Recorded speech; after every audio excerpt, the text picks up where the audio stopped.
Welcome to the deep dive. Today we're taking a look at the Gambino crime family, one of New York's big ones, right? The five families. That's right, a really notorious group. We've got this great overview detailing their history, the key players, the ups and downs. Yeah, and the plan is to sort of pull out the main threads for you, focus on the big turning points, the really fascinating parts of their story without getting too bogged down. Exactly. We'll trace it from the beginnings, their rise to dominance, those internal conflicts, right up to where they stand today, which is, well, a bit different. We want you to get a clear picture.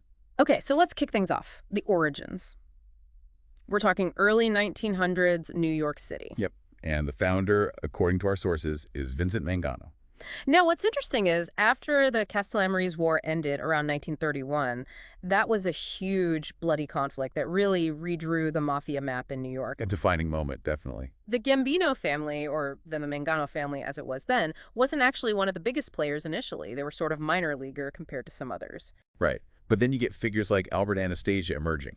He starts as underboss. Mangano's number two. And Anastasia. He had quite a reputation, didn't he? Head of Murder, Inc. Oh, absolutely. Infamous is the word. Even after murder, Inc. was basically dismantled. His influence just kept growing. And then in 1951, things shift. Mangano disappears, presumed murdered. Anastasia takes over. Reportedly, he was behind Mangano's removal. The family is even briefly called the Anastasia Crime Family then. Okay, but Anastasia's reign wasn't exactly long and peaceful either. This is where it gets really dramatic. The barbershop hit. Very public, very brutal. Anastasia is assassinated. And the finger of suspicion, well, it often points towards his own underboss at the time, Carlo Gambino. Many historians believe Gambino orchestrated it. It's a classic ruthless power play. It seems like that was almost the standard operating procedure back then, these violent takeovers. It wasn't uncommon, let's say. Power vacuums got filled quickly, often violently. But Anastasia's hit was particularly brazen. And Gambino, he was seen as much more low-key, more strategic than Anastasia. So Gambino steps in, and he doesn't just consolidate power, he starts expanding, right? Teaming up with Meyer Lansky. Exactly. That partnership was key. They moved into big-time gambling, Cuba, other places. Yeah. Lansky brought financial savvy connections. It wasn't just about muscle anymore. Right, it became more sophisticated, more about the money, the influence. Definitely. The family's wealth and power just exploded under Carlo Gambino. He reigned for quite a while, right up until his death in 1976. And then comes another one of those moments. Succession.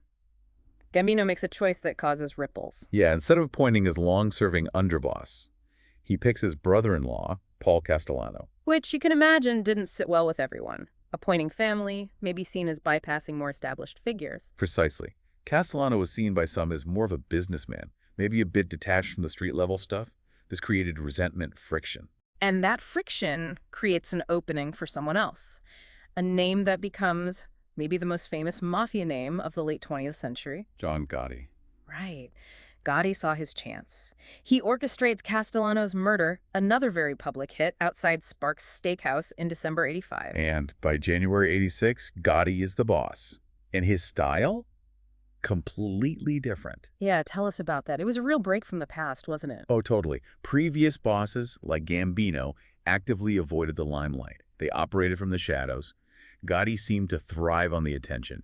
He was flashy, charismatic in a way, always in the papers. The tailored suits, the media appearances. He loved it, and he got that nickname, the Teflon Don, especially after beating that big racketeering case in '87. Though later on, there were strong suggestions of jury tampering. So this high-profile image, it worked for a while, and he had key people around him, like Sammy the Bull Gravano. Gravano was his underboss, absolutely crucial to his operation, very loyal, for a time. For a time. That's the key phrase, isn't it? Because things started to sour there. They did.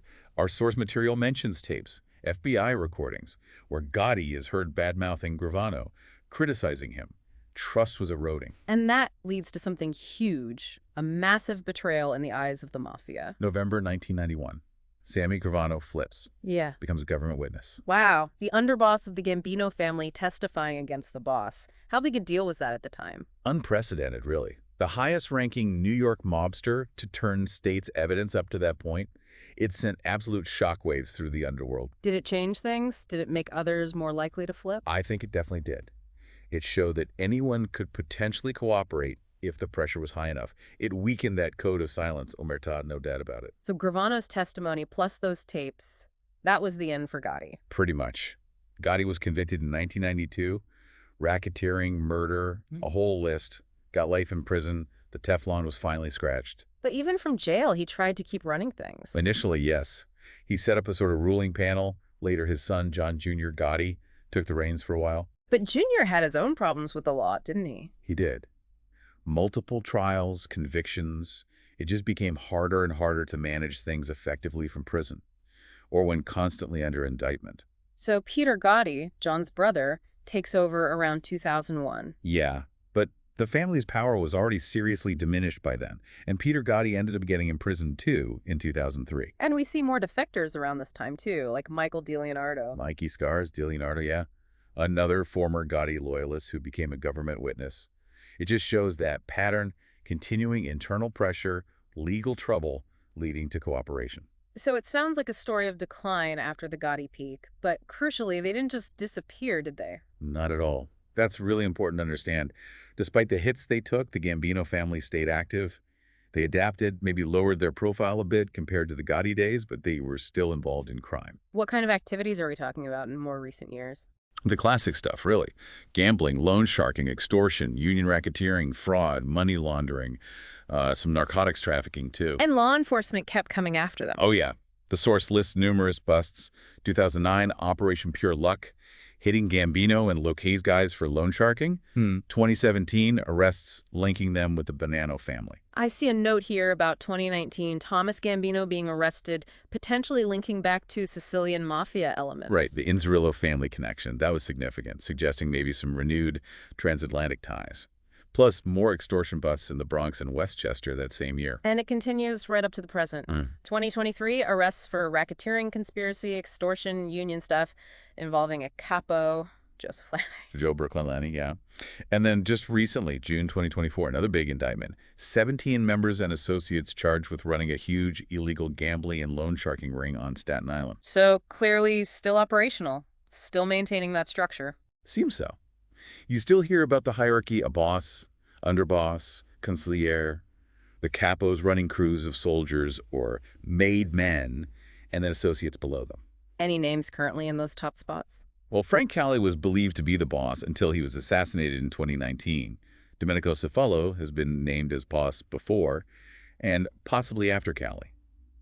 Lennon DeMaria was reportedly underboss as recently as this year, 2024. It's often murky, deliberately so. And this theme of informants, it wasn't just Gravano, was it? It goes way back. Way back. You had guys like Alfonso Attardi, nicknamed the Peacemaker, one of the earliest known informants, supposedly with ties back to Sicily even. Frank Fapiano, Primo Casarino, many others over the years. It seems like a constant vulnerability for them. Absolutely. It's probably been law enforcement's single most effective tool against organized crime turning members against each other. Gravano was just the most high-profile example for the Gambinos. And finally, we can't ignore how much the Gambinos have shown up in movies and TV. Right. Getting Gotti, Witness to the Mob, Boss of Bosses, multiple Gotti movies, even series like The Deuce touched on their influence. Why do you think they specifically captured the public imagination so much? Well, they were arguably the most powerful family for a long stretch under Carlo Gambino. Then you had the sheer spectacle of the Gotti era, that kind of larger-than-life persona, the public defiance. It makes for compelling drama, even if it's a grim reality. So wrapping things up, the key takeaways here. The Gambino story is really a microcosm of American organized crime's arc, wouldn't you say? I think so. You see the violent beginnings, the rise to immense power and influence, the internal betrayals, the larger-than-life figures like Gotti, and then the slow, grinding pressure from law enforcement leading to a decline. But not an elimination. They're still around, still active, even if diminished. Those recent arrests prove that. Exactly. And that irony around Gotti is just fascinating. The Teflon Don, undone by his own words on tape and the testimony of his closest ally, it really speaks volumes about loyalty or the lack thereof in that world. It really does. Which leaves us with that final thought, What is the future for the Gambinos, and maybe the other families too, with constant law enforcement focus and crime itself changing so much? Is it just a slow fade into irrelevance? Or could we see some kind of resurgence, new leaders, new rackets? It's hard to say for sure. Definitely something to ponder. Thanks for joining us for this deep dive.